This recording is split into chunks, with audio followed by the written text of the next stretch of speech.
வணக்கம் மக்களே, நான் தான் அவங்க சத்யா. சிவகாமி சபதம் கதையை தொடர்ந்து கேட்க நம்ம அட்டென்ஷன் ப்ளீஸை ஃபாலோ பண்ணிக்கோங்க. போன அத்தியாயத்தில் பரஞ்சோதியை படகுல ஏற்றிக்கிட்டு புத்தபிக்கவும் இளம்பிக்கவும் அகழிக்கு அக்கறை அடைகிறது வர பார்த்தோம். இன்னைக்கு அத்தியாயமாக நம்ம பார்க்க போகிறது ஆயன சிற்பி. வானலாவை உயர்ந்து நிற்கிற மரங்களோட கிளைகள் நெடுந்தூரம் பரவி கிடக்குது. அப்படிப்பட்ட அடர்ந்த வனப்பிரதேசத்தில் நடுவில் ஒரு அழகான சிற்ப வீடு காணப்படுது. அது ஒரு அழகான காலை நேரம். வசந்த காலம். மரத்தோட இலைகள் சலசலன்னு அசைகிற சத்தம் கேட்குது. சூரியன் உதிச்சு ஒரு ஜாமம் தான் ஆகுது. அங்கே உள்ள பறவைகள் எல்லாம் அழகான ராகத்தில் பாட்டு பாடிக்கிட்டு இருக்கு. வீட்டை சுற்றியும் அங்கங்கே பெரிய பெரிய கற்கள் கிடக்குது. அது பக்கத்தில் இளம் சிற்பிகள் உட்காந்து வேலைப்பாடு செஞ்சுட்டு இருக்காங்க. இங்கே சிற்பிகள் வேலை செய்கிற சத்தம், இலைகளை செய்கிற சத்தம், குயில்களோட பாட்டொலி எல்லாம் சேர்ந்து நம்ம கேட்குற காதில் அமுத கானமாக விழுகுது. திடீர்னு வீட்டுக்குள்ளே இருந்து ஜல் ஜல்னு சலங்கை ஒலி கேட்குது. இளம் சிற்பிகள் எல்லாம் சொல்லி வச்சது போல ஒரே நேரத்தில் சிற்ப வேலையெல்லாம் நிறுத்திட்டு அந்த சலங்கை சத்தத்தை முகமலர்ச்சியோட கேட்குறாங்க. ஏன்னா அவங்களுக்கு நல்லாவே தெரியும் அது அவங்களோட ஆச்சாரிய சிற்பியோட மகள் சிவகாமியோட சலங்கை ஒலிதான். 3 நாளாக ஏதோ ஒரு காரணத்தினால நடனம் ஆடாமல் சோகத்தில் இருந்த சிவகாமி தேவி இப்போ மறுபடியும் நடனம் ஆடினது தான் அதுக்கான காரணம். கொஞ்ச நேரம் அந்த சத்தத்தை கேட்டு கண்ணிலேயே கதை பேசிட்டு சிற்பிகள் அவங்க வேலையை தொடங்குறாங்க. சிற்ப வீட்டுக்குள்ள நம்ம போறதுக்கு முன்னாடி இவர் ஏன் நடுக்காட்டுக்குள்ள வீடு கட்டிட்டு வசிக்கிறாருங்கிற காரணத்தை பார்ப்போம். தெற்கு திசையில் பாண்டிய நாட்டின் எல்லையில தொடங்கி வடக்கு திசையில கிருஷ்ணா நதி கரை வரையிலும் பரவி கடந்த இந்த பல்லவ ராஜ்யத்துல, அதுவும் குறிப்பா காஞ்சி நகரத்துல ஒரு அதிசயமான கலை மறுமலர்ச்சி ஏற்படுது. செந்தமிழ்நாடு முழுசும் மகா சிற்பிகளும் சித்திரக்காரர்களும் தோன்றி சித்திர கலைகளை வளர்க்க தொடங்குறாங்க. குன்றுகளை கொடைஞ்சி கோயிலாக்குறதும் கற்பாறைகளை சிற்பமாக்குறதுமா பயங்கரமா பரவுது. காஞ்சியில அதே சமயம் சைவ வைஷ்ணவ புகழும் தலை தூக்குது. அவங்க மட்டும் இல்ல, புத்தர்கள் சமணர்கள்னு எல்லா சமயத்தவரும் தங்களோட மதம் தான் பெருசுன்னு ஊரா பிரச்சாரம் பண்ண ஆரம்பிக்கிறாங்க. இந்த விஷயம் கலைத்துறையிலையும் போட்டியாகுது. சைவர்கள் சிவன் கோயில் கட்டணும், வைஷ்ணவர்கள் பெருமாளுக்கு கோயில் கட்டணும், புத்த விகாரத்தை ஏற்படுத்த புத்தர்கள், சமணத்தை பரப்ப சமண பள்ளிகள்னு எல்லாத்தையும் பாறைகளையும் குன்றுகளையும் கொடைஞ்சு ஏற்படுத்தணும்னு நினைக்கிறாங்க. அப்ப இது என்னடானா பாறை என்னோட பாறை, குன்று என்னோட பாறைன்னு ஒண்ணுக்கொன்னு சண்டை போட்டுக்கவும் தொடங்குறாங்க. பாறைக்கும் குன்றுக்குமே போட்டினா சிற்பிகளையும் சித்திரக்காரர்களையும் சும்மாவா விட்டு வைப்பாங்க? அப்படி எல்லா சிற்பிக்கிட்டையும் என் மதத்தில் சேர்ந்துக்கோங்கன்னு ஒரே தொல்லை. அப்படி தொல்லைக்கு ஆளாக்கப்பட்டவர் தான் நம்ம ஆயன சிற்பியும். சின்ன வயசுல இருந்தே சிற்பக்கலையில ஆயன சிற்பி பெரிய தேர்ச்சி அடைஞ்சிருந்தாரு. அவரோட இளம் வயசுலேயே அவர் மகா சிற்பி அப்படிங்கிற பட்டமும் பெற்றுட்டாரு. இவர் புகழ் வளர வளர சாதாரண மனிதர்கள தொடங்கி சக்கரவர்த்தி வரையிலும் இவர் தங்கி இருக்கிற வீட்டுக்கு வந்து அந்த சிற்பங்களையும் சித்திரங்களையும் கண்டு மகிழ்ச்சி அடைவாங்க. அப்படி வரவங்களை உபசரிக்கிறதுலயே அவரோட பாதி நேரம் வீணாகுதுன்னு கவலைப்படுறாரு. நம்ம ஆயன சிற்பி பிறப்பிலேயே சைவ சமயத்தை சேர்ந்தவர். சிவபக்தி, சிவ சிற்பக்கலை இப்படின்னு பெரும்பாலும் அவரோட கலை சைவ சமயத்தை ஒட்டியே இருக்குது.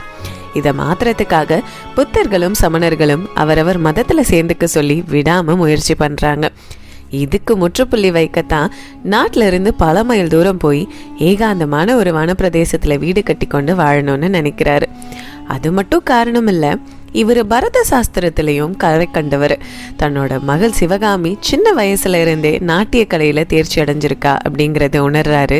அப்ப அவளும் அபிநயம் பிடிக்க சொல்லி 108 அபிநய சிற்பங்களை வடிக்கணுங்கிறது தான் இவரோட நீண்ட நாள் கனவா இருக்குது. இந்த மன விருப்பம் எல்லாம் இந்த ஊருக்குள்ள இருந்தா நடக்காதுன்னு முடிவு பண்ண ஆயனர் தன்னோட மன விருப்பத்தை மகேந்திர பல்லவ சக்கரவர்த்தி கிட்ட சொன்னதும் அவருக்கும் இந்த கலைஞர்களோட வினோதமான குணங்கள்லாம் புரிஞ்சுக்கிட்டவர் தான். அதனால அதுக்கு சம்மதம் சொல்லி ஏற்பாடும் செய்யறாரு. காஞ்சியில இருந்து கொஞ்சம் தூரம் இருக்கிற அடர்ந்த வனப்பகுதியில நடுவுல ஆயனருக்கு வீடு கட்டி கொடுக்கிறாரு.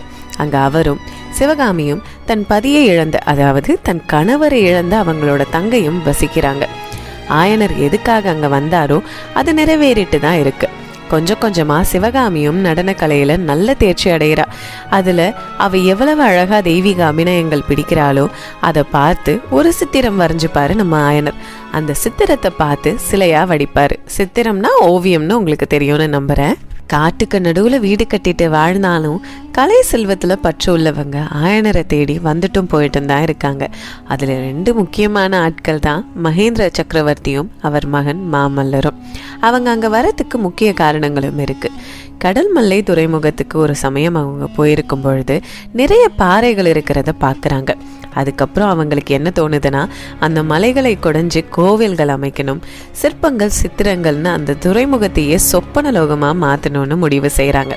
இந்த யோசனை முதலாக மாமல்லர் மூலமாக தோன்றதுனால தான் இந்த இடத்துக்கு மாமல்லபுரம் அப்படின்னு பேர் சுட்டுறாங்க. பல நாடுகள்ல இருந்து 100கணக்கான சிற்பிகளை வரவழைச்சி அங்கே அந்த பணியும் தொடங்குது. அந்த விஷயமா பேசுறதுக்கும் ஆயனரை அங்கே அழைச்சிட்டு போய் பணியை கண்காணிக்கிறதுக்கும் தான் அடிக்கடி அவங்க ஆயனரோட அரண்ய வீட்டுக்கு வருவாங்க. அப்படி வரப்பெல்லாம் ஆயனரோட சிற்பத்தை ரசிக்கிறதும் குழந்தை சிவகாமியை நடனமாட சொல்லி பார்த்து ரசிக்கிறதுமா இருக்கிறாங்க.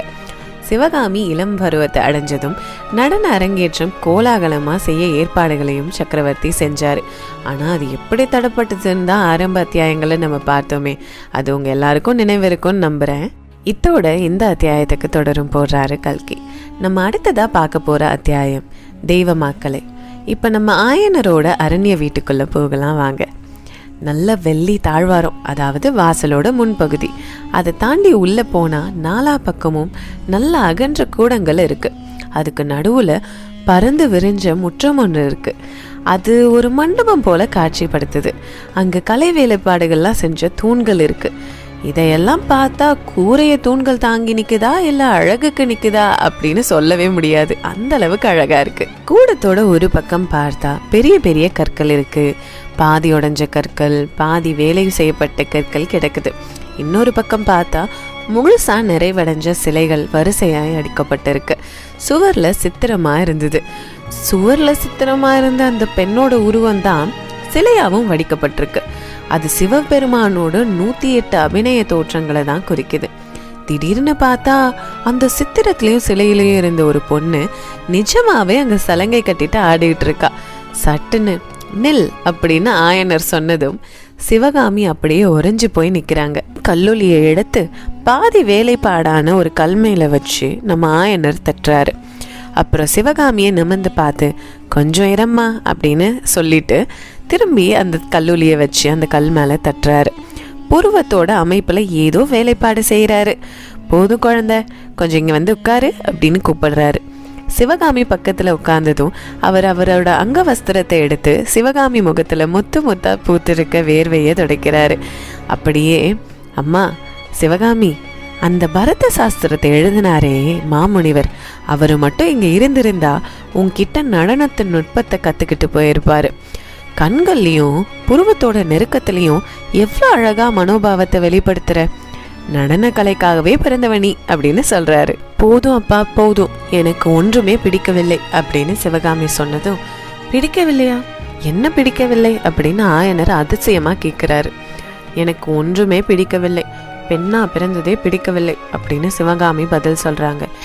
ஏனம்மா, 3 நாளா உடம்பு சரியில்லைன்னு சொன்னேன், இப்ப வாழ்க்கையே வெறுத்து பேசுற, என் மேல எதுவும் கோபமா அப்படின்னு ஆயனர் கேட்க, உங்க மேல என்ன அப்பா கோவம், எல்லாம் இந்த பரத சாஸ்திரம் எழுதினாரே அந்த முனிவர் மேலதான் கோவம் அப்படின்னு சிவகாமி சொல்றாங்க. ஆஹா, என்ன வார்த்தை சொல்லிட்ட சிவகாமி, பரத முனிவர் மேல கோபமா?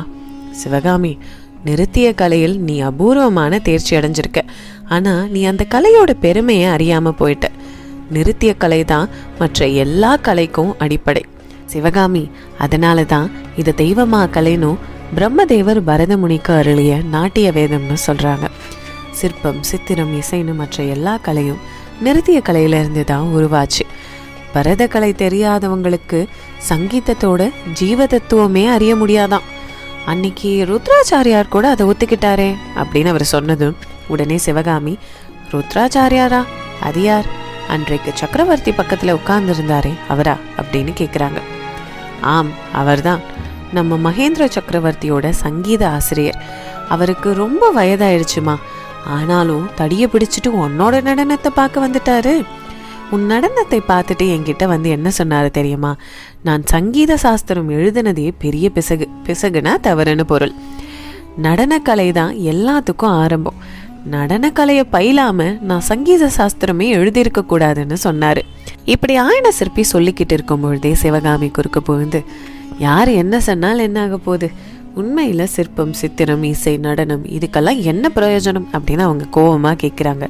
உடனே ஆயனர், சிவகாமி என்னாச்சு உனக்கு? சரி, நான் கேட்குற கேள்விக்கு பதில் சொல்லு. வசந்த காலத்தில் இலைகளும் மலர்களும் பூத்து குலுங்குவதனால என்ன பயன்? பௌர்ணமி இரவில் அந்த சந்திரன் பால் போன்ற ஒளியை வீசுகிறதே, அதனால என்ன பயன்? மயில் ஆடுவதிலும் குயில் பாடுவதிலும் என்ன பயன்? அந்த பயன்தான் இந்த கலைகளை கற்றுக்கிறதுலையும். கலைகளை கற்றுக்கும் பொழுது சந்தோஷம் கிடைக்கும். ஏன் நீயே அந்த சந்தோஷத்தை அனுபவிச்சது இல்லையா? இன்னைக்கு ஏமா இப்படி பேசுற அப்படின்னு கேட்குறாரு. இதையெல்லாம் கேட்டு சிவகாமி மௌனமா இருக்காங்க. அவங்க கண்ணில் சொட்டு சொட்டா கண்ணீர் வருது. உடனே ஆயனர் அதை தொடச்சிட்டு அவங்க தலைமுடியை பரிவோடு தடவிக்கிட்டு, புரியுது குழந்தை, உன் வயசில் இருக்கிற பெண்கள் எல்லாம் கல்யாணம் செஞ்சுட்டு கொடியும் கொடுத்தனமா இருக்கிறத நீ பார்க்குற. தனக்கும் அப்படி நடக்கலையேன்னு வருத்தப்படுறியா? அப்படி வருத்தப்படாத. பரத சாஸ்திரத்தில் சொன்னது போல் 108 அபிநய தோற்றங்களில் 40 முடிஞ்சிருச்சு. மீதி 68 முடிஞ்ச உடனே உனக்கு நல்ல மாப்பிள்ளைய நானே கொண்டு வரேன்னு சொல்கிறாரு. உடனே சிவகாமி கோவப்படுறாங்க. கல்யாணத்தை பற்றி என் முன்னாடி பேசாதீங்கன்னு எத்தனை வாட்டி சொல்லியிருக்கேன். உங்களை விட்டு நான் எப்போ போவேன், எப்படி போவேன் அப்படின்னு சிவகாமி கேட்குறாங்க. உண்மையை சொல்லணும்னா ஆயனருக்கும் சிவகாமி அம்மையை திருமணம் செஞ்சு கொடுக்கணும்னு எந்த விருப்பமும் இல்லை. அதனால் இப்போ அவங்க சொன்ன பதிலும் கொஞ்சம் அவரை நிம்மதி தான் அடைய செய்யுது. ஆனாலும் ஆயனர் சும்மா இல்லாமல், ஒரு நல்ல மணாளனே உனக்கு தேடி பிடிக்கிறேன் சிவகாமி, ஆனால் என்ன பண்ணுறது, இந்த பாழா போன யுத்தம் தான் குறுக்க வந்துருச்சு. இதனால் நம்ம குமார பல்லவரோட திருமணம் கூட தடைப்பட்டு போச்சு அப்படிங்கிறாரு. இதை கேட்டதும் ஆங்காரத்தோட மாறின சிவகாமியோட முகம் இன்னமும் அழகாக இருக்குதுன்னு கல்கி எழுதியிருக்காரு. யாருக்குப்பா கல்யாணம் அப்படின்னு அவங்க கேட்க, இந்த வருஷம் நம்ம மாமல்ல பல்லவருக்கு திருமணம் செய்யணும்னு புவனமாதேவி முடிவெடுத்திருந்தாங்க. ஆனால் இந்த யுத்தம் தான் குறுக்க வந்துடுச்சே. யுத்தம் முடிஞ்சுதான் திருமணம்னு மகேந்திர சக்கரவர்த்தி சொல்லிட்டாராம் அப்படின்னு ஆயனர் சொல்லவும், யார் வேணா திருமணம் செஞ்சுக்கிட்டு போகட்டும், எனக்கு என்ன, நான் இப்படியே தான் இருக்க போறேன்னு அவங்க சொன்னதும் மறுபடியும் ஆயனர் விளையாடுறாரு. அது எப்படி அம்மா சைவ குலத்து பெண்ணை திருமணம் செஞ்சுக்காம வச்சுக்க முடியும்? ஊரில் கேட்டால் நான் என்ன பதில் சொல்லுவேன் அப்படின்னு கேட்குறாரு. உடனே சிவகாமியும், நீங்கள் கவலைப்படாதீங்க அப்பா, நான் புத்த மதத்தில் சேர்ந்து புத்த பிக்ஷினி ஆகிடுறேன் அப்படின்னு சொல்கிறாங்க. அவங்க அப்படி சொல்லி வாயை மூடின உடனே புத்தம் சரணம் கச்சாமின்னு ஒரு குரல் வாசல் பக்கத்துல இருந்து வருது. திரும்பி பார்த்தா நாகநந்தி அடிகளும் பரஞ்சோதியும் வாசல் வழியாக உள்ளே வந்துட்டு இருக்காங்க அப்படின்னு இந்த அத்தியாயத்துக்கு தொடரும் போடுறாரு கல்கி. அடுத்த சிவகாமி சபதத்தில் என்ன நடக்குதுன்னு தெரிஞ்சுக்க நம்ம அட்டென்ஷன் ப்ளீஸை ஃபாலோ பண்ணிக்கோங்க. அடுத்த பகுதியில் நான் உங்களை சந்திக்கிறேன். நான் தான் உங்கள் சத்யா.